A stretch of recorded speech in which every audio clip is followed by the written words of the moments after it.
Kung sakaling matuloy ang exhibition match na charity boxing fight ni General Torre at ni Baste, ay nagvo-volunteer ako na maging referee because I am worried that General Torre might inflict a catastrophic injury on Baste. Dahil yan si General Torre, astig yan at merong iniinom yan na energy drink, coffee. Ito, binigyan nga niya ako eh. Itong coffee na ito ay talagang energy drink ito. At kapag ka nakainom ka nito ay talagang astig na astig.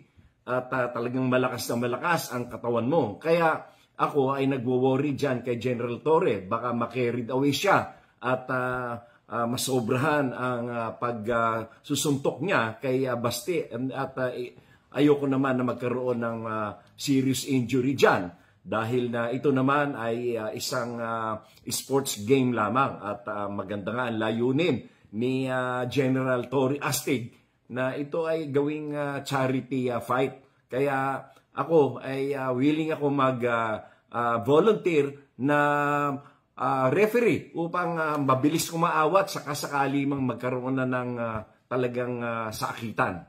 Kaya ako ay mag-volunteer. Referee Larry Gadon.